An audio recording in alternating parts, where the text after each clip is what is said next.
Première épître de Pierre, chapitre 1.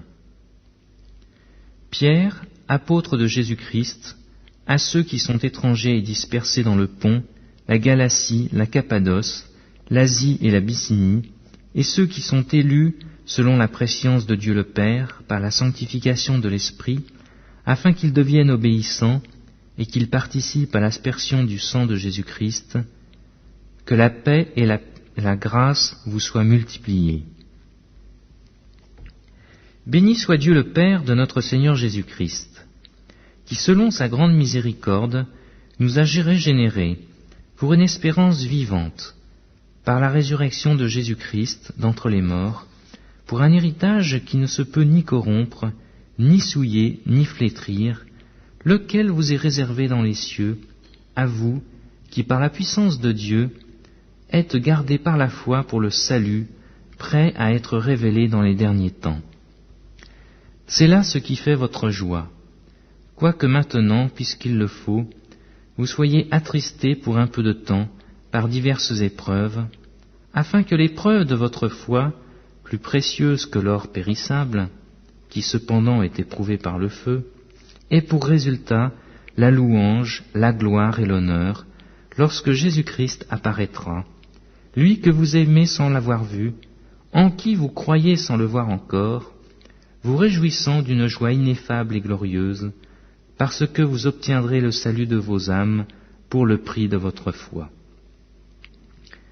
Les prophètes, qui ont prophétisé touchant la grâce qui vous était réservée, ont fait de ce salut l'objet de leurs recherches et de leurs investigations, voulant sonder l'époque et les circonstances marquées par l'Esprit de Christ qui était en eux, et qui attestaient d'avance les souffrances de Christ et la gloire dont elles seraient suivies.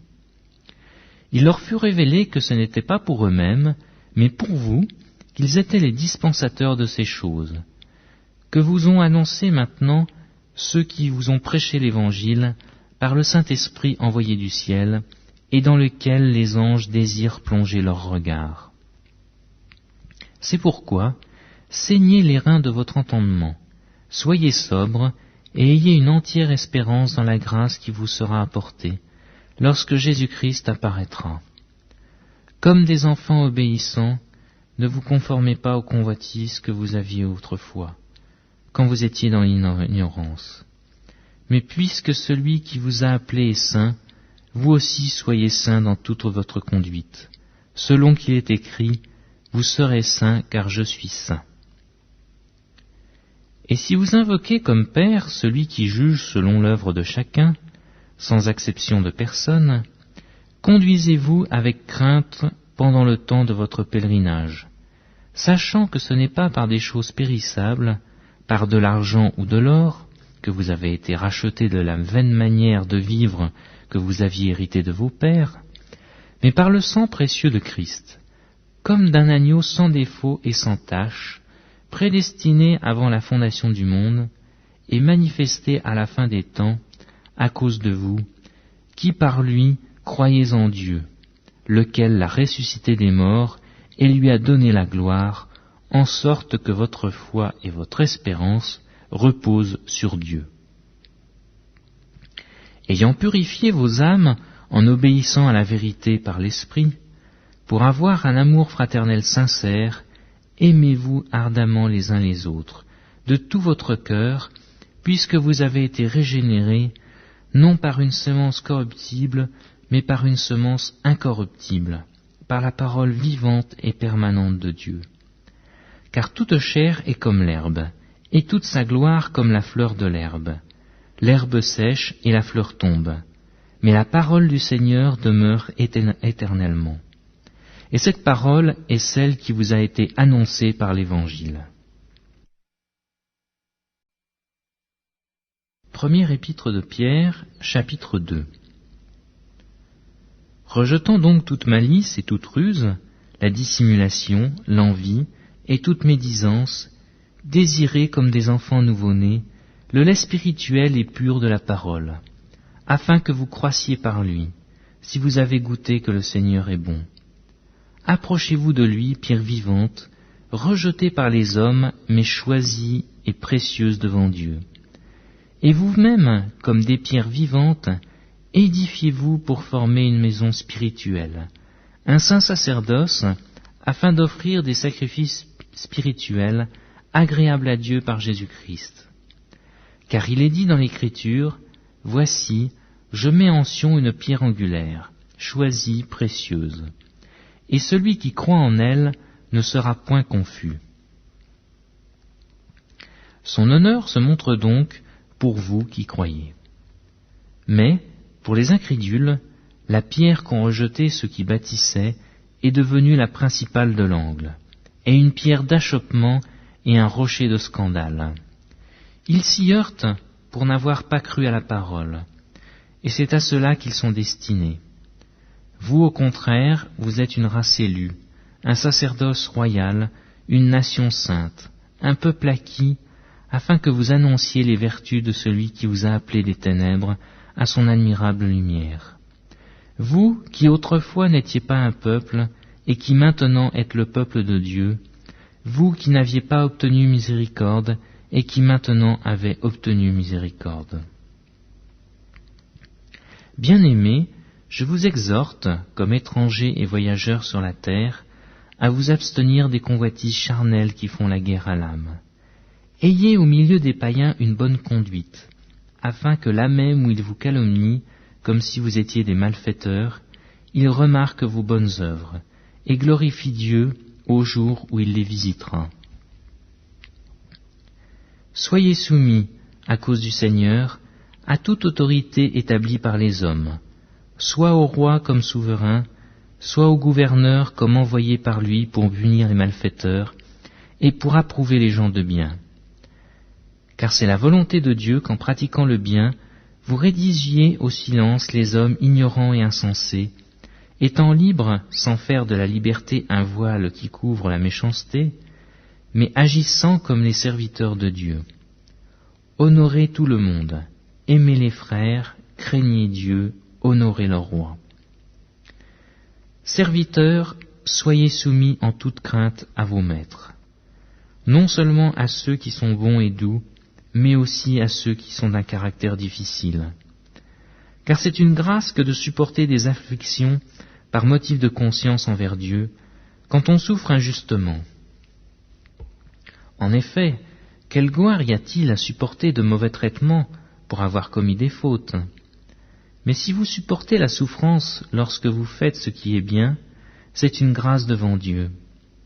Et c'est à cela que vous avez été appelés, parce que Christ aussi a souffert pour vous, vous laissant un exemple, afin que vous suiviez ses traces, lui qui n'a point commis de péché, et dans la bouche duquel il ne s'est point trouvé de foudre, lui qui, injurié, ne rendait point d'injure, maltraité, ne faisait point de menaces, mais s'en remettait à celui qui juge justement, lui qui a porté lui-même nos péchés en son corps sur le bois, afin que, morts au péché, nous vivions pour la justice. Lui, par les meurtrissures duquel vous avez été guéris, car vous étiez comme des brebis errantes. Mais maintenant, vous êtes retournés vers le pasteur et le gardien de vos âmes. Première épître de Pierre, chapitre 3. Femmes, soyez de même soumises à vos maris, afin que, si quelques-uns n'obéissent point à la parole, ils soient gagnés sans parole par la conduite de leurs femmes, en voyant votre manière de vivre chaste et réservée.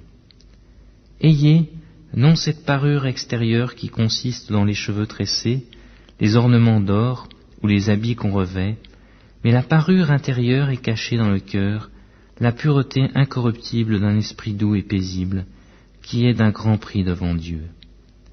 Ainsi se paraissaient autrefois les saintes femmes, qui espéraient en Dieu, soumises à leur mari comme Sarah, qui obéissait à Abraham et l'appelait son Seigneur. C'est d'elle que vous êtes devenues les filles, en faisant ce qui est bien, sans vous laisser troubler par aucune crainte.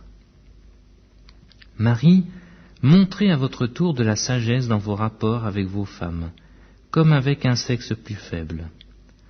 Honorez-les, comme devant aussi hériter avec vous de la grâce de la vie. Qu'il en soit ainsi, afin que rien ne vienne faire obstacle à vos prières. Enfin, soyez tous animés des mêmes pensées et des mêmes sentiments, pleins d'amour fraternel, de compassion, d'humilité. Ne rendez point mal pour le mal, ou injure pour injure. Bénissez au contraire, car c'est à cela que vous avez été appelés, afin d'hériter la bénédiction. Si quelqu'un en effet veut aimer la vie et voir des jours heureux, qu'il préserve sa langue du mal et ses lèvres des paroles trompeuses. Qu'il s'éloigne du mal et fasse le bien, qu'il recherche la paix et la poursuive. Car les yeux du Seigneur sont sur les justes, et ses oreilles sont attentives à leurs prières, mais la face du Seigneur est contre ceux qui font le mal. Et qui vous maltraitera si vous êtes zélés pour le bien? D'ailleurs, quand vous souffririez pour la justice, vous seriez heureux. N'ayez d'eux aucune crainte, et ne soyez pas troublés. Mais sanctifiez-vous dans vos cœurs, le Seigneur Dieu, étant toujours prêt à vous défendre, avec douceur et respect, devant quiconque vous demande raison de l'espérance qui est en vous, et ayant une bonne conscience, afin que là même où ils vous calomnient comme si vous étiez des malfaiteurs, ceux qui décrivent votre bonne conduite en Christ soient couverts de confusion. Car il vaut mieux souffrir, si telle est la volonté de Dieu, en faisant le bien qu'en faisant le mal. Christ aussi a souffert une fois pour les péchés, lui juste pour des injustes, afin de nous mener à Dieu, ayant été mis à mort quant à la chair, mais ayant été rendu vivant quant à l'esprit, dans lequel aussi il est allé prêcher aux esprits en prison, qui autrefois avaient été incrédules, lorsque la patience de Dieu se prolongeait, au jour de Noé, pendant la construction de l'arche dans laquelle un petit nombre de personnes, c'est-à-dire 8, furent sauvées à travers l'eau. Cette eau est une figure du baptême, qui n'est pas la purification des souillures du corps, mais l'engagement d'une bonne conscience envers Dieu, et qui maintenant vous sauve, vous aussi, par la résurrection de Jésus-Christ, qui est à la droite de Dieu, depuis qu'il est allé au ciel, et que les anges, les autorités et les puissances lui ont été soumis.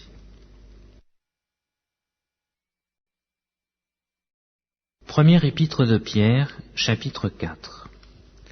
Ainsi donc, Christ ayant souffert dans la chair, vous aussi, armez-vous de la même pensée.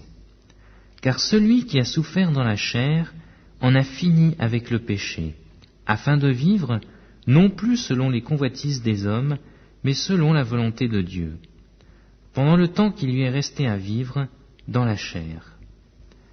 C'est assez en effet d'avoir dans les temps passés accompli la volonté des païens, en marchant dans la dissolution, les convoitises, les ivrogneries, les excès du manger et du boire, et les idolâtries criminelles. Aussi trouve-t-il étrange que vous ne vous précipitiez pas avec eux dans le même débordement de débauche, et ils vous calomnient. Ils rendront compte à celui qui est prêt à juger les vivants et les morts. Car l'Évangile a été aussi annoncé aux morts, afin que, après avoir été jugés comme les hommes quant à la chair, ils vivent selon Dieu quant à l'esprit. La fin de toute chose est proche. Soyez donc sages et sobres pour vaquer à la prière. Avant tout, ayez les uns pour les autres une ardente charité, car la charité couvre une multitude de péchés. Exercez l'hospitalité les uns envers les autres, sans murmure, comme de bons dispensateurs des diverses grâces de Dieu. Que chacun de vous mette au service des autres le don qu'il a reçu. Si quelqu'un parle, que ce soit comme annonçant les oracles de Dieu. Si quelqu'un remplit un ministère, qu'il le remplisse selon la force que Dieu communique, afin qu'en toute chose Dieu soit glorifié par Jésus-Christ, à qui appartiennent la gloire et la puissance au siècle des siècles. Amen. Bien-aimés, ne soyez pas surpris, comme d'une chose étrange qui vous arrive, de la fournaise qui est au milieu de vous pour vous éprouver. Réjouissez-vous au contraire de la part que vous avez aux souffrances de Christ, afin que vous soyez aussi dans la joie et dans l'allégresse lorsque sa gloire apparaîtra. Si vous êtes outragés pour le nom de Christ, vous êtes heureux, parce que l'Esprit de gloire l'Esprit de Dieu repose sur vous. Il est blasphémé par eux, mais il est glorifié par vous. Que nul de vous, en effet, ne souffre comme meurtrier ou voleur ou malfaiteur, ou comme s'ingérant dans les affaires d'autrui. Mais si quelqu'un souffre comme chrétien, qu'il n'en ait point honte, et que plutôt il glorifie Dieu à cause de ce nom. Car c'est le moment où le jugement va commencer par la maison de Dieu. Or, si c'est par nous qu'il commence, quelle sera la fin de ceux qui n'obéissent pas à l'évangile de Dieu? Et si le juste se sauve avec peine, que deviendront l'impie et le pécheur? Ainsi que ceux qui souffrent selon la volonté de Dieu remettent leurs âmes au fidèle Créateur en faisant ce qui est bien.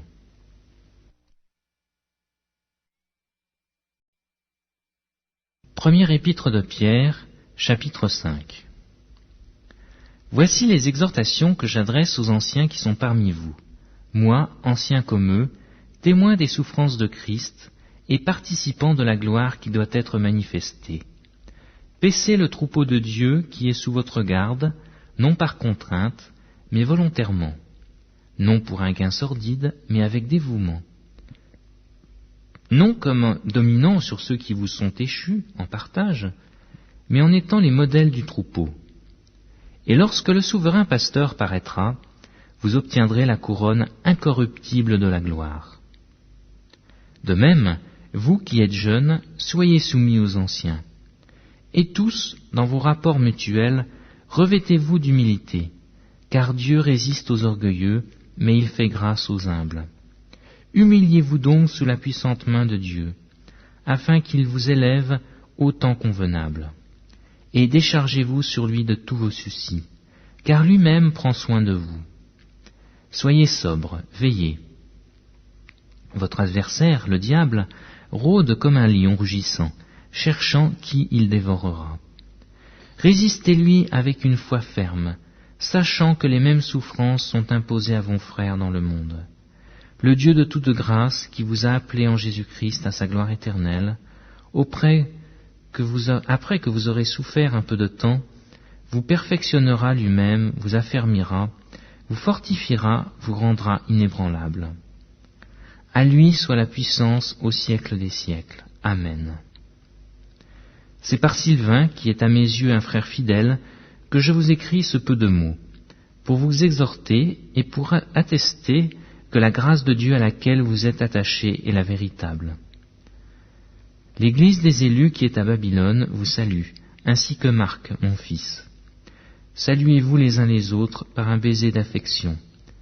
Que la paix soit avec vous, vous tous qui êtes en Jésus-Christ.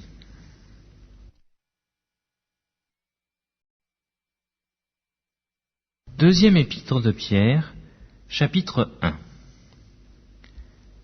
Simon Pierre, serviteur et apôtre de Jésus-Christ, à ceux qui ont reçu en partage une foi du même prix que la nôtre, par la justice de notre Dieu et du Sauveur Jésus-Christ. Que la grâce et la paix vous soient multipliées par la connaissance de Dieu et de Jésus notre Sauveur. Comme sa divine puissance nous a donné tout ce qui contribue à la vie et à la piété, au moyen de la connaissance de celui qui nous a appelés par sa propre gloire et sa vertu, lesquels nous assurent de sa part les plus grandes et les plus précieuses promesses, afin que par elles vous deveniez participants de la nature divine en fuyant la corruption qui existe dans le monde par la convoitise. À cause de cela même, faites tous vos efforts pour joindre à votre foi la vertu la science, à la science la tempérance, à la tempérance la patience, à la patience la piété, à la piété l'amour fraternel, à l'amour fraternel la charité. Car si ces choses sont en vous, et y sont en abondance, elles ne vous laisseront point oisifs ni stériles pour la connaissance de notre Seigneur Jésus-Christ. Mais celui en qui ces choses ne sont point est aveugle, il ne voit pas de loin, et il a mis en oubli la purification de ses anciens péchés. C'est pourquoi, frères, appliquez-vous d'autant plus à affermir votre vocation et votre élection, car en faisant cela vous ne broncherez jamais. C'est ainsi, en effet, que l'entrée dans le royaume éternel de notre Seigneur et Sauveur Jésus-Christ vous sera pleinement accordée. Voilà pourquoi je prendrai soin de vous rappeler ces choses, bien que vous les sachiez et que vous soyez affermis dans la vérité présente. Et je regarde comme un devoir, aussi longtemps que je suis dans cette tente, de vous tenir en éveil par des avertissements, car je sais que je la quitterai subitement, ainsi que notre Seigneur Jésus-Christ me l'a fait connaître. Mais j'aurai soin qu'après mon départ, vous puissiez toujours vous souvenir de ces choses.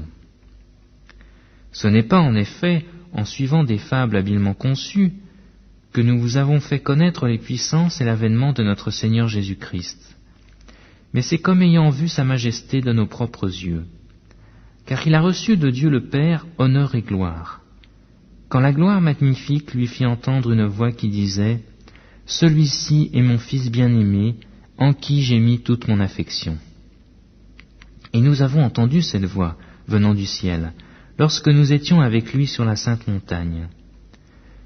Et nous tenons pour d'autant plus certaine la parole prophétique, à laquelle vous faites bien de prêter attention, comme à une lampe qui brille dans un lieu obscur, jusqu'à ce que le jour vienne paraître et que l'étoile du matin se lève dans nos cœurs.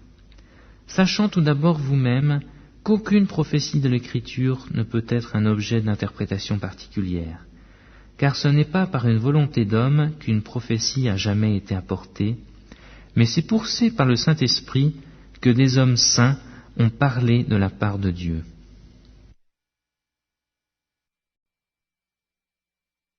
Deuxième épître de Pierre, chapitre 2.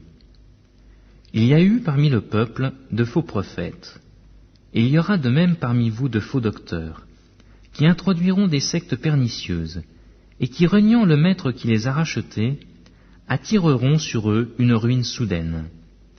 Plusieurs les suivront dans leur dissolution, et la voix de la vérité sera calomniée à cause d'eux. Par cupidité, ils trafiqueront de vous au moyen de paroles trompeuses, eux que menace depuis longtemps la condamnation, et dont la ruine ne sommeille point. Car si Dieu n'a pas épargné les anges qui ont péché, mais s'il les a précipités dans les abîmes de ténèbres et les réserve pour le jugement, s'il n'a pas épargné l'ancien monde, mais s'il a sauvé Noé, lui le huitième, ce prédicateur de la justice, lorsqu'il fit venir le déluge sur un monde d'impies, s'il a condamné à la destruction et réduit en cendres les villes de Sodome et de Gomorrhe, les donnant comme exemple aux impies à venir, et s'il a délivré le juste Lot, profondément attristé de la conduite de ces hommes sans frein dans leur dissolution, car ce juste qui habitait au milieu d'eux tourmentait journellement son âme juste à cause de ce qu'il voyait et entendait de leurs œuvres criminelles, le Seigneur sait délivrer de l'épreuve les hommes pieux, et réserver les injustes pour être punis au jour du jugement. Ceux surtout qui vont après la chair dans un désir d'impureté et qui méprisent l'autorité. Audacieux et arrogants, ils ne craignent pas d'injurier les gloires, tandis que les anges supérieurs en force et en puissance ne portent pas contre elles de jugement injurieux devant le Seigneur. Mais eux, semblables à des brutes qui s'abandonnent à leur penchant naturel et qui sont nées pour être prises et détruites, ils parlent d'une manière injurieuse de ce qu'ils ignorent, et ils périront par leur propre corruption, recevant ainsi le salaire de leur iniquité. Ils trouvent leur délice à se livrer au plaisir en plein jour. Hommes tarés et souillés, ils se délectent dans leur tromperie, en faisant bonne chère avec vous. Ils ont les yeux pleins d'adultère et insatiables de péché. Ils amorcent les âmes mal affermies. Ils ont le cœur exercé à la cupidité. Ce sont des enfants de malédiction. Après avoir quitté le droit chemin, ils se sont égarés, en suivant la voie de Balaam, fils de Bosor, qui aima le salaire de l'iniquité, mais qui fut repris pour sa transgression. Une ânesse muette, faisant entendre une voix d'homme, arrêta la démence du prophète. Ces gens-là sont des fontaines sans eau, des nuées que chasse un tourbillon. L'obscurité des ténèbres leur est réservée. Avec des discours enflés de vanité, ils amorcent par les convoitises de la chair, par les dissolutions, ceux qui viennent à peine d'échapper aux hommes qui vivent dans l'égarement. Ils leur promettent la liberté quand ils sont eux-mêmes esclaves de la corruption, car chacun est esclave de ce qui a triomphé de lui. En effet, si après s'être retirés des souillures du monde par la connaissance du Seigneur et Sauveur Jésus-Christ, ils s'y engagent de nouveau et sont convaincus, leur dernière conviction est pire que la première, car mieux valait pour eux n'avoir pas connu la voie de la justice que de se détourner, après l'avoir connue, du saint commandement qui leur avait été donné. Il leur est arrivé ce qu'a dit un proverbe, « Le chien est retourné à ce qu'il avait vomi, et la truie lavée s'est vautrée dans le bourbier. » Deuxième épître de Pierre, chapitre 3. Voici déjà, bien-aimés, la seconde lettre que je vous écris. Dans l'une et dans l'autre, je cherche à éveiller par des avertissements votre saine intelligence, afin que vous vous souveniez des choses annoncées d'avance par les saints prophètes, et du commandement du Seigneur et Sauveur, enseigné par les apôtres, sachant avant tout que, dans les derniers jours, il viendra des moqueurs avec leurs railleries, marchant selon leur propre convoitise, et disant « Où est la promesse de son avènement ?» Car depuis que les pères sont morts, tout demeure comme dès le commencement de la création. Ils veulent ignorer, en effet, que des cieux existèrent autrefois par la parole de Dieu, de même qu'une terre tirée de l'eau est formée au moyen de l'eau, et que par ces choses le monde d'alors périt, submergé par l'eau, tandis que par la même parole, les cieux et la terre d'à présent sont gardés et réservés pour le feu, pour le jour du jugement et de la ruine des hommes impies. Mais il est une chose, bien-aimés, que vous ne devez pas ignorer, c'est que devant le Seigneur, un jour est comme 1000 ans, et 1000 ans sont comme un jour. Le Seigneur ne tarde pas dans l'accomplissement de la promesse, comme quelques-uns le croient, mais il use de patience envers vous, ne voulant pas qu'aucun périsse, mais voulant que tous arrivent à la repentance. Le jour du Seigneur viendra comme un voleur dans la nuit. En ce jour, les cieux passeront avec fracas, les éléments embrasés se dissoudront, et la terre, avec les œuvres qu'elle renferme, sera consumée. Puis donc que toutes ces choses doivent se dissoudre, quelles ne devez-vous pas être par la sainteté de la conduite et par la piété, attendant et attend l'avènement du jour de Dieu, jour à cause duquel les cieux enflammés se dissoudront et les éléments embrasés se fondront. Mais nous attendons, selon sa promesse, de nouveaux cieux et une nouvelle terre où la justice habitera.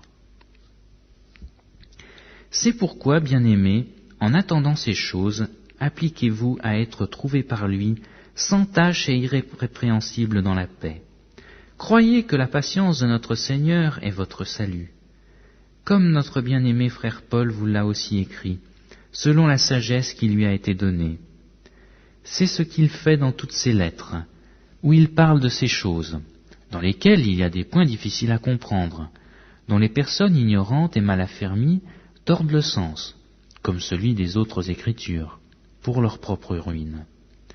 Vous donc, bien-aimés, qui êtes avertis, mettez-vous sur vos gardes, de peur qu'entraînés par l'égarement des impies, vous ne veniez à déchoir de votre fermeté. Mais croissez dans la grâce et dans la connaissance de notre Seigneur et Sauveur Jésus-Christ. À lui soit la gloire, maintenant et pour l'éternité. Amen.